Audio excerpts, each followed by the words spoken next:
नमस्कार दोस्तों, निर्माण जीएस एकेडमी के यूट्यूब चैनल पर मैं प्रदीप चौरसिया एक बार फिर से आप सभी का स्वागत करता हूं। जैसे कि हम लगातार रीजनिंग की बात कर रहे थे, रीजनिंग में हमने एक टॉपिक कंप्लीट किया था कैलेंडर का। आज हम वर्बल का ही दूसरा टॉपिक लेके आए हैं जिसका नाम है डाइस पासा। जैसे पासा के बारे में आप लोग जानते ही होंगे। पासा वैसे जो आप लोग नॉर्मल लूडो वगैरह में खेलते हो, है ना, तो उसी पासे के बारे में पढ़ेंगे। पासा जो है सारे एग्ज़ामों में पूछा जाता है, लगभग 1 से 2 नंबर का आता है। जैसे मैं बात करूं आपके एसएससी, बैंक, रेलवे, व्यापम और वनडे एग्ज़ाम में सभी में पूछा जाता है। तो डाइस के बारे में बात करें तो डाइस देखकर आप लोग छोटे से खेलते आ रहे होंगे। तो डाइस में कुछ जो देखते हैं हम लोग खेलते हैं, तो जो हम डाइस खेलते हैं वो डाइस जो रहता है वो उसमें कुछ नियम रहते हैं। यह तो डाइस की बात करें तो पासा, तो जो पासा होता है, देखिए दोस्तों, जो हम यूज करते हैं, जो हम गेम में खेलते हैं पासा, उस पासे को हम लोग बोलते हैं स्टैंडर्ड डाइस। स्टैंडर्ड डाइस, इसे हिंदी में मानक पासा बोला जाता है। जो मानक पासा होता है, मानक पासा में कुछ चीज़ें फिक्स होती हैं। जैसे आप लोग देखते होंगे कि मानक पासा में कभी भी, जैसे हम लोग पासा खेलते हैं तो क्या करते थे कि पासा जैसे हम लोग खेलना स्टार्ट करते थे तो देखते थे 2 कैंडिडेट खेल रहे हैं, एक कैंडिडेट के 6 अंक आ रहे हैं और हम बार बार डाल रहे हैं तो हमारे 6 अंक नहीं आते। तो हम क्या करते हैं, उसमें जो डाइस देखते हैं तो उसमें यदि 1 अंक आता है तो हम लोग थोड़ा सा क्या करते हैं, चापलूसी कर देते हैं। उसमें हम देखते हैं कि हम तुरंत 1 को हम पलटा देते हैं, तो हमें पता है कि 1 के पीछे क्या आता है, 6 आता है। तो अब जो स्टैंडर्ड डाइस होता है, मानक पासा होता है, इसमें आपको पता है कि यदि एक ऊपरी सतह पर आया है टॉप पर, तो हमें पता है कि उसके बॉटम में कितना होगा, 6 होगा। अब 1 के पीछे 6 ही क्यों रखा गया, है ना? तो क्योंकि जो स्टैंडर्ड डाइस होता है उसमें ये फिक्स होता है कि जो टॉप फेस पर है उसके जो अपोजिट होगा वो हमेशा 6 होगा, क्योंकि उनका जो टोटल होगा वो कितना होगा, 7 होगा। तो स्टैंडर्ड डाइस जैसे बात कर लें, ये मैंने एक डाइस बनाया, ये मैंने लिख दिया, ये हमारे पास क्या हो गया, पासा हो गया।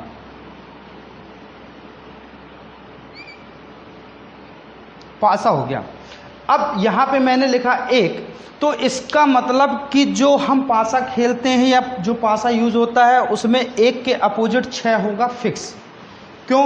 क्योंकि स्टैंडर्ड डाइस का रूल्स ही कहता है कि जो मानक पासा होता है उसमें 1 के अपोजिट 6 होगा। क्यों?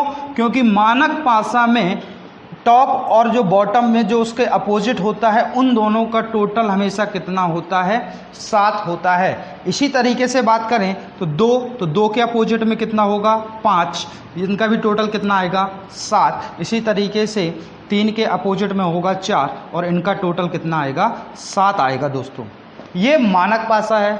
अब ये याद रखिए कि मानक पासा जो है, जो हमारे पास होता है, एग्ज़ाम में इससे क्वेश्चन 5% बोल दें तो पूछता है। एग्जामिनर जिस पासे से पूछता है वो पासा होता है जनरल पासा।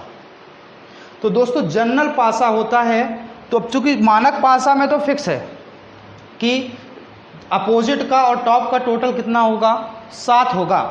जो हमारा दूसरा नॉन स्टैंडर्ड डाइस होगा, नॉन स्टैंडर्ड डाइस, या इसे हम जनरल डाइस भी कहते हैं। क्या कहते हैं दोस्तों, जनरल डाइस। अब जनरल डाइस क्या होता है, तो जनरल डाइस में जैसे मैंने आपको लिख दिया 2, 5, 3। अब यहां पे देखेंगे, अब यहां पे मैंने मानक पासा में बताया कि 2 के अपोजिट क्या होगा, 5 होगा। लेकिन इस पासे में जो मैंने बनाया जनरल पासा में, इसमें 2 के अपोजिट कितना है दोस्तों, 5 होना चाहिए था, लेकिन 2 क्या है, उसके बगल वाली सतह में है। तो जो इसके बगल वाली सतह में होगा वो कभी उसका अपोजिट नहीं हो सकता है, जबकि मानक पासा में फिक्स है कि 2 के अपोजिट कितना होगा, 5 होगा। दोनों में क्या डिफरेंस है, दोनों में डिफरेंस इतना है कि जो मानक पासा में हमें 3 सतह दिख रही हैं, 3 सरफेस इसके दिख रहे हैं, तो उनमें से किन्हीं भी 2 अंकों को यदि हम जोड़ेंगे तो उनका टोटल कभी भी 7 नहीं आएगा। जबकि जनरल डाइस की बात करूं तो उनमें जो सतह दिख रही है उनमें से किन्हीं भी 2 अंकों का टोटल कितना होता है, 7 होता है।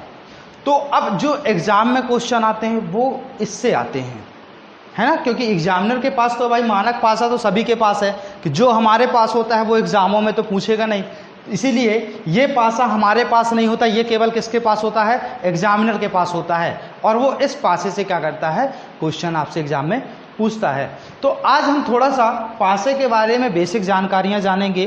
तो जैसे कि मैंने कहा पासे 2 प्रकार के होते हैं, एक होता है स्टैंडर्ड डाइस और एक होता है जनरल डाइस, मानक पासा और साधारण पासा।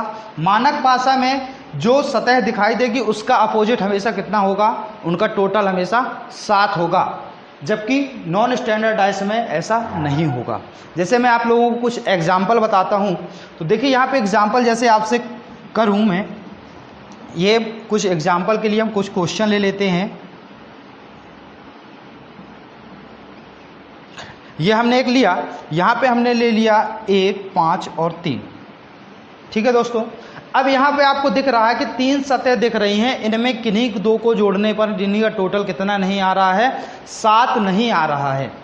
अब यहाँ पे एग्जामिनर यदि आपसे पूछे कि बताइए 5 के अपोजिट कितना होगा, जो आपको पासा दिख रहा है इसमें 5 के अपोजिट कितना होगा, तो 5 के अपोजिट इसमें कितना आएगा दोस्तों, 2 आएगा, क्योंकि मैंने कहा था मानक पासा में हमेशा जो सरफेस दिख रही है उसका अपोजिट वह संख्या होगी जो उनका टोटल कितना होगा, 7 होगा। तो हम देखेंगे 5 और 2 को ऐड करेंगे तो कितना आएगा, 7 आएगा। अब ये भी याद रखिएगा कि मानक पासा से जो क्वेश्चन बनते हैं वो हमेशा डिजिट के फॉर्म में होते हैं, या तो आपको डॉट के फॉर्म में मिलेंगे, है ना। जैसे हम लोग घर में पासा देखते हैं तो पासे में हमारे डॉट बिंदी बिंदी सी रखी रहती हैं। तो हमेशा मानक पासा के जो क्वेश्चन बनेंगे वो डिजिट से और डॉट से बनेंगे। स्टैंडर्ड डाइस में क्या होता है, स्टैंडर्ड डाइस में और नॉन स्टैंडर्ड डाइस में, नॉन स्टैंडर्ड डाइस में आपके डिजिट का यूज़ भी किया जाता है, डॉट का यूज़ भी किया जाता है, आपके बोले तो कलर के नेम के भी आ जाते हैं, और बात करें तो इसमें आपका डायग्राम भी बना रहता है ना दोस्तों। तो हमेशा याद रखिएगा कि यदि आपका कलर नेम या कोई भी डायग्राम बने हुए हैं तो वो पासा कैसा है, नॉन स्टैंडर्ड डाइस है।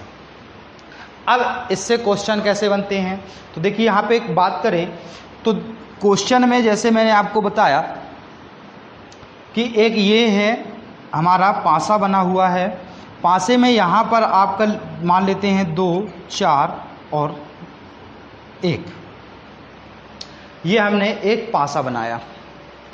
अब हमसे क्वेश्चन करेगा कि दिए गए डायग्राम में यदि ऊपरी सतह पर 2 है तो बताइए इसके अपोजिट कौन सी संख्या होगी। तो आपने पहले पहचान लिया कि दिया गया पासा मानक पासा है। कैसे पहचाना कि किन्हीं भी 2 डिजिट को यदि हमने जोड़ा तो उनका टोटल 7 नहीं आया तो हमें वो कितना होगा। तो यहाँ पे देखेंगे मैंने पूछा कि ऊपरी सतह पर 2 है तो 2 के अपोजिट आपको पता है कितना होगा, 5 होगा। ठीक है दोस्तों, ये तो था नॉर्मल। अब क्वेश्चन मान लीजिए जैसे हमें बनाना है, मान लीजिए एग्जामिनर ने पूछ दिया कि यही क्वेश्चन ले लेते हैं।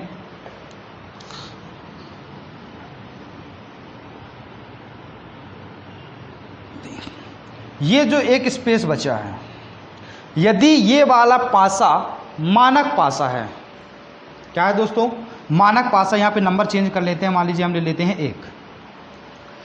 तो यहाँ पे यदि मैंने बोला कि दिया गया पासा एक स्टैंडर्ड पासा है या मानक पासा है, तो बताइए इस स्थान पर कौन सी संख्या होगी, जबकि जो संख्या दी है वो क्या है, ऑड है। ऑड मतलब विषम। आपके पास ऑप्शन रहेंगे 3, 4, 5 और 6। तो आपको ये बताना है कि ये पासा यदि एक मानक पासा है तो तो हमें ये बताना कि इस स्थान पर क्या आएगा, जबकि अंक कैसा होना चाहिए, विषम। तो अब देखेंगे विषम जो हमारे अंक हैं वो हमारे पास कौन कौन से हैं, 3 और 5, है ना दोस्तों। तो अब हमें ये बताना है कि यहाँ पर कौन सा अंक आएगा। तो चूंकि ऑप्शन में मैंने 3 और 5 दोनों दे दिए, है ना। चलिए यहाँ पे कोई भी नंबर चेंज कर लेते हैं, यहाँ पे कुछ भी लिख लेते हैं, 8 वगैरह से लिख लेते हैं, ठीक है। तो अब ये बताना है कि यहाँ पे क्या आएगा। तो आपके ऑप्शन विषम अंक, अब यहाँ पे आप कुछ भी रख सकते, देखो 4 भी रखोगे तो भी चल जाएगा, ठीक है। लेकिन आपको क्वेश्चन क्या पूछा गया कि यहाँ पे अंक कौन सा होगा, विषम, तो आपका आंसर क्या हो जाएगा, 5 हो जाएगा, ठीक है दोस्तों। ये इस तरीके का क्वेश्चन है, मतलब कि आपको विषम अंक ही रखना है। अब चूंकि ये अभी मैंने जो क्वेश्चन बनाया है इसमें ये आपका आ गया नॉन स्टैंडर्डाइज, पर ये क्वेश्चन इस तरीके से पूछ सकता है एग्जाम में, ये याद रखिएगा, ठीक है। तो विषम और सम अंक 2 ही क्वेश्चन बनेंगे। आपको इसमें डायग्राम देगा और बोलेगा कि जो स्पेस खाली है इसमें यदि कोई भी अंक एक लेना है और अंक कैसा हो, सम। क्योंकि आप जानते हैं कि डायस में देखिए 6 अंक ही होते हैं, 1 2 3 4 5 और 6। इसमें से 3 अंक जो होंगे वो आपके सम होंगे और 3 अंक कैसे होंगे, विषम होंगे, ठीक है दोस्तों। अब यहाँ पे बात करें हम नॉन स्टैंडर्डाइज की, यानी जनरल पासे की। तो देखिए जैसे मैं अब पासा बना रहा हूँ, तो इसमें हम कोई भी अंक ले रहे हैं, जैसे हमने 1 6 और 3 ये हमने लिया। अब यहाँ पे देखो दोस्तों 1 6 और 3, तो देखो जो हमें ये 2 अंक दिख रहे हैं इनका टोटल कितना आ रहा है, 7 आ रहा है। जबकि मैंने मानक पासा में बताया कि 1 का अपोजिट कितना होता है, 6, लेकिन यहाँ पे 1 उसके बाजू में दिया है, इसका मतलब 1 का अपोजिट 6 नहीं होगा। तो यहाँ पे यदि क्वेश्चन करें कि 1 के अपोजिट क्या होगा दोस्तों, तो 1 के अपोजिट 2 भी हो सकता है, 5 भी हो सकता है और 4 भी हो सकता है। मतलब 1 के अपोजिट, अब यहाँ पे हम कंफर्म नहीं कह सकते कि 1 के अपोजिट क्या होगा, है ना। तो इसमें एग्जाम में क्वेश्चन कैसे पूछेगा, तो एग्जाम के थ्रू 1-2 एग्जाम्पल लेके हम लोग समझते हैं तो कुछ ज़्यादा ही हमें अच्छे से समझ में आएगा। जैसे हम क्वेश्चन ले लेते हैं,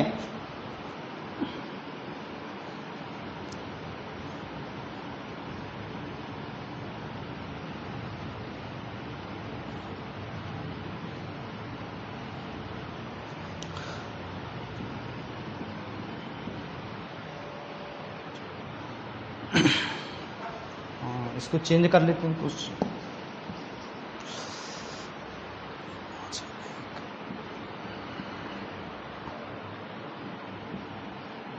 ये क्वेश्चन रहा।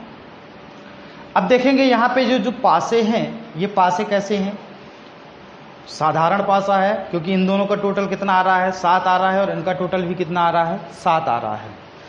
अब यहाँ पे हमें बताना है, क्वेश्चन में यदि पूछ दिया कि कोई भी एक अंक है, जैसे मान लीजिए कि 1 का अपोजिट क्या होगा, तो नियम है, नियम रटने की ज़रूरत नहीं है, आपको केवल नियम समझना है, क्योंकि अभी हम केवल इसका बेसिक कॉन्सेप्ट समझ रहे हैं। तो बेसिक कॉन्सेप्ट समझने के लिए हम पहले मैं इसको आप लोगों को समझा दूं कि 1 का अपोजिट क्या आएगा, कैसे आएगा। फिर हम जब इसको करेंगे तो उसके बाद मैं आपको कुछ नियम भी बताऊंगा।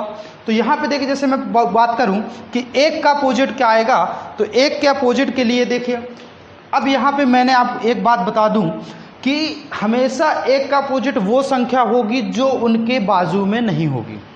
अब यदि मैं इस पासे की बात करूं तो इस पासे में देखिए कि 1 का अपोजिट 5 और 2 तो नहीं होगा। क्यों नहीं होगा, क्योंकि 1 के अपोजिट वो उनके जस्ट कहाँ दिए हुए हैं, बाजू में, मतलब 5 और 2 तो नहीं होगा।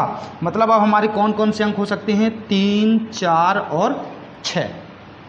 ठीक है दोस्तों, इस डाइस के अकॉर्डिंग यदि मैं इस डाइस के अकॉर्डिंग बात करूं कि 1 के अपोजिट क्या होगा, तो यहाँ पे आप देख रहे हैं कि 1 के अपोजिट में 6 नहीं हो सकता, 3 नहीं हो सकता, इसका मतलब इसमें 2 होगा, 4 होगा और 5 होगा।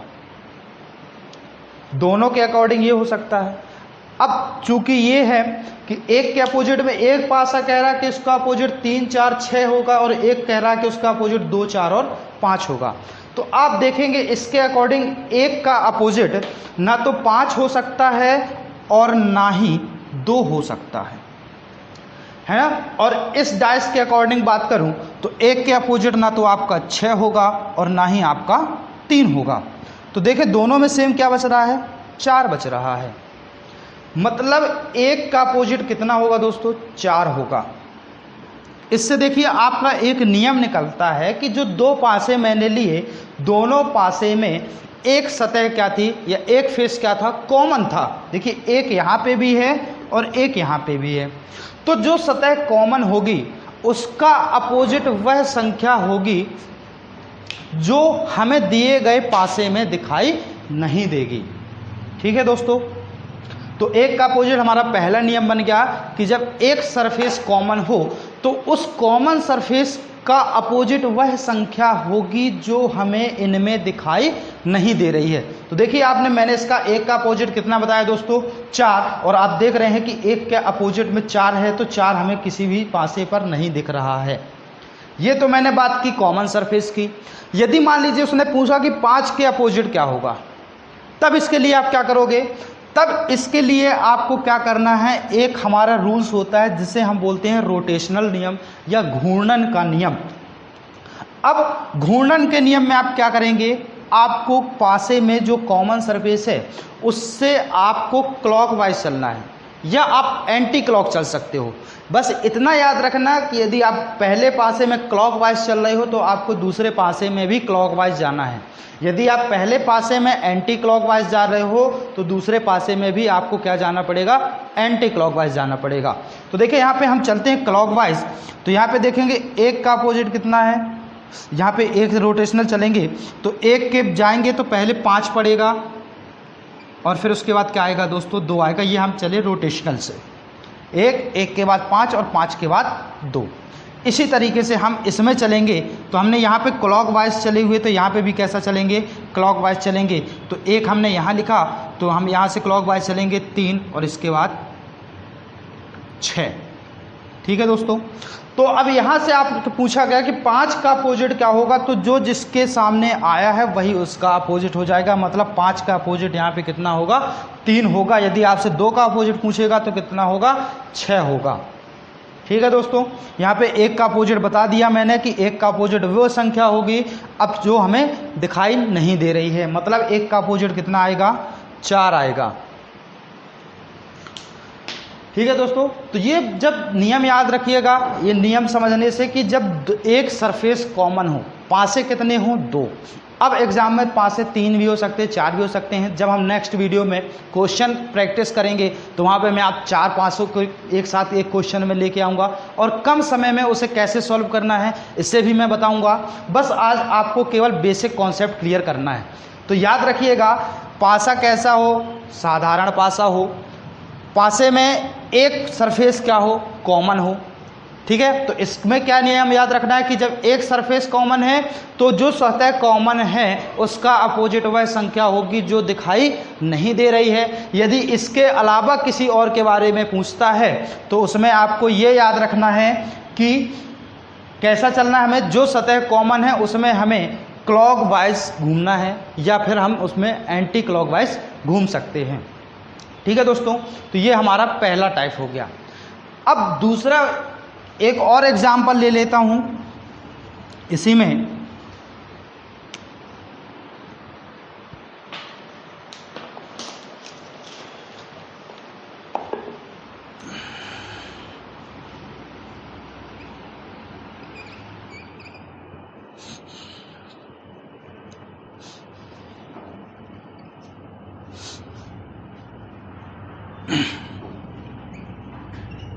ये एक क्वेश्चन लिया मैंने। ठीक है दोस्तों। अब ये पासा दिख तो रहा है, आप इसका नॉर्मल आंसर भी दे सकते हो क्योंकि आप जो पासा मैंने ये बनाया है इसमें एक सरफेस कॉमन है। ठीक है। इसमें क्वेश्चन मैं आपसे कर दूं कि बताइए 2 के अपोजिट क्या होगा, ये हमारा क्वेश्चन है। तो आप देख रहे हैं कि इसमें क्या है, एक सरफेस कॉमन है। अब यदि आप बिना इसको सॉल्व कर सकते हैं कैसे, क्योंकि देखिए इनमें किन्हीं भी अंकों को जोड़ने पर 7 नहीं आ रहा है दोनों डाइस में। मतलब यहाँ पे 2 का अपोजिट हम डायरेक्ट आंसर भी कितना दे सकते हैं, 5 दे सकते हैं। लेकिन यदि आप इतना भी यदि आपको नहीं देखना है तो आप क्या कर सकते हो, देख रहे हो कि दोनों में क्या है, एक सतह क्या है, कॉमन है। देखिए यहाँ पे 2 और 2 दोनों क्या है, कॉमन है। अब आपसे 2 का ही अपोजिट पूछा है, तो आप देख रहे हैं कि 2 के साथ में हमें 1 दिख रहा है, 4 दिख रहा है, यहाँ पे 6 और 3 दिख रहा है। मतलब हमें कौन सा डिजिट दिखाई नहीं दे रहा है, 5। मतलब यहाँ पे 2 का अपोजिट क्या होगा, 5 होगा। ठीक है दोस्तों, ये आपका पहला नियम हो गया।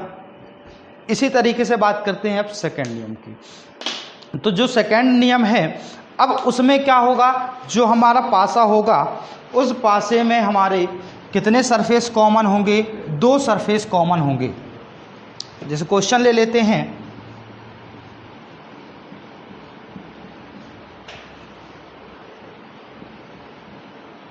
ये क्वेश्चन आ गया। अब ये पासा दिख रहा है आपको कि 5 और 2 7, मतलब ये कैसा है, साधारण पासा है। अब इसमें आपको किसी भी डिजिट के पीछे पूछ सकता है। मान लीजिए आपसे क्वेश्चन कर दिया कि 5 का अपोजिट क्या होगा, तब आप इसका क्या आंसर देंगे।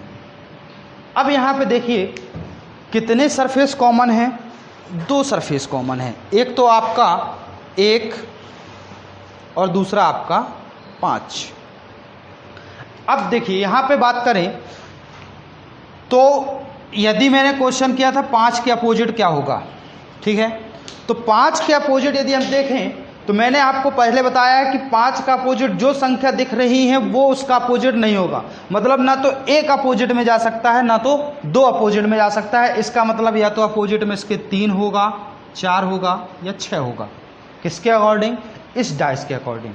यदि हम इसमें चलेंगे तो 5 के अपोजिट ना तो आपका 1 हो सकता है और ना ही आपका 4 हो सकता है। मतलब यहाँ पे आपका 2 होगा, 3 होगा और 6 होगा।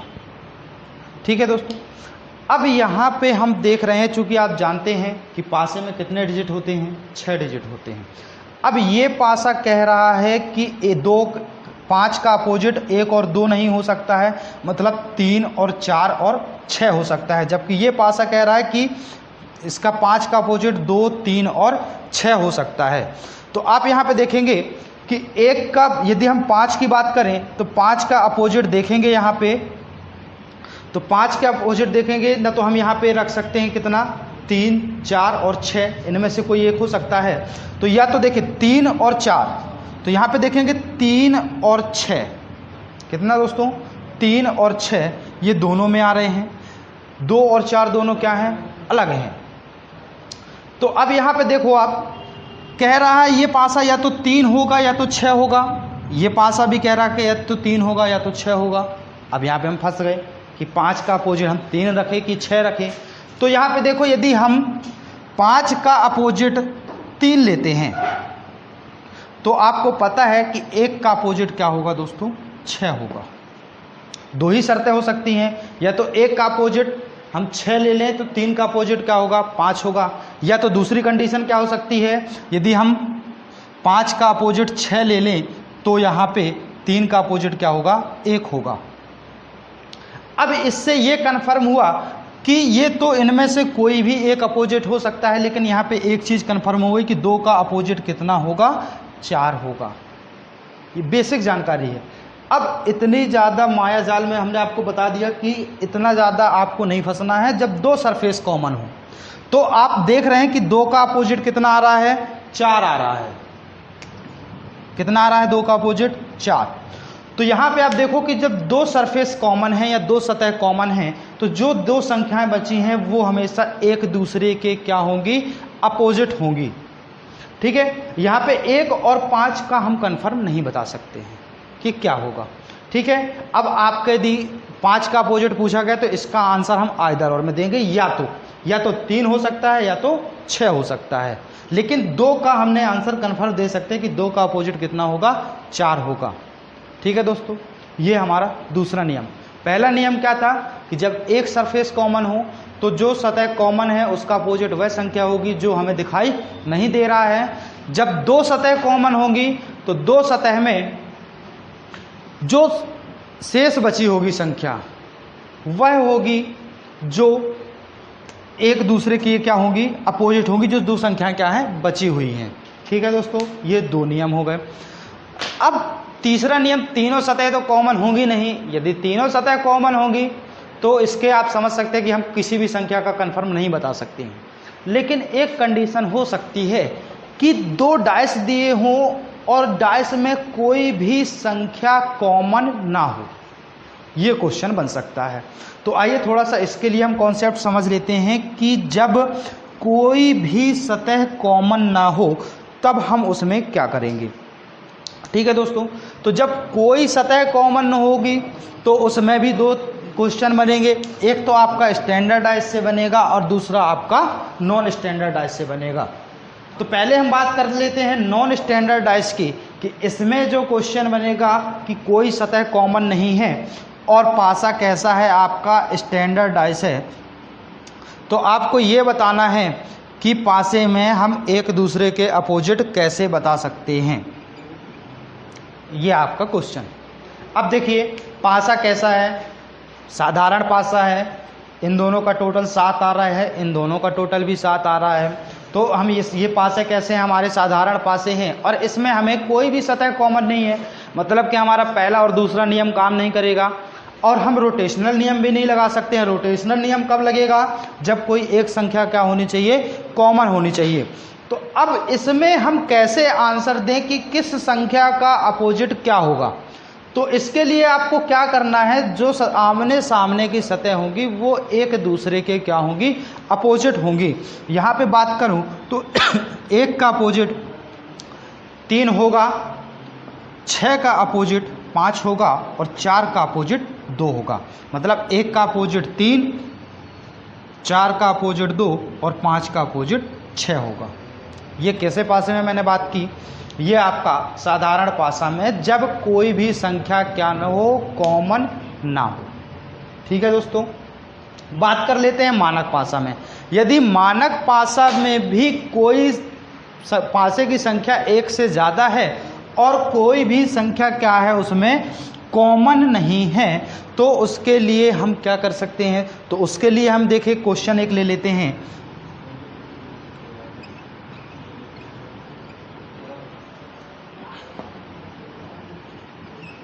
ये हमने क्वेश्चन ले लिया। अब यहाँ पे देखिए पासा हमारे कैसे हैं, दोनों साधारण पासे हैं। अब यहाँ पे हमें किसी भी संख्या का अपोजिट बताना है। मान लीजिए हमें 3 का अपोजिट बताना है। कितने का अपोजिट बताना है, 3 का अपोजिट क्या होगा।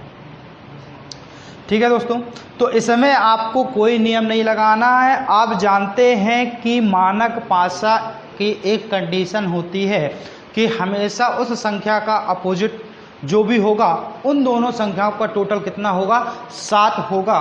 तो यहाँ पे यदि हम बात करें तो 3 का अपोजिट कितना होगा दोस्तों, 4, क्योंकि जब हम 3 और 4 को ऐड करेंगे तो टोटल कितना आएगा, 7। ये साधारण पासा और मानक पासा में डिफरेंस है।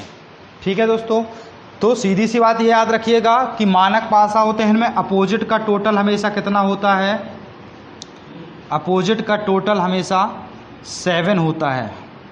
ठीक है, और इस वाले पासे में अपोजिट का टोटल 7 नहीं होता है।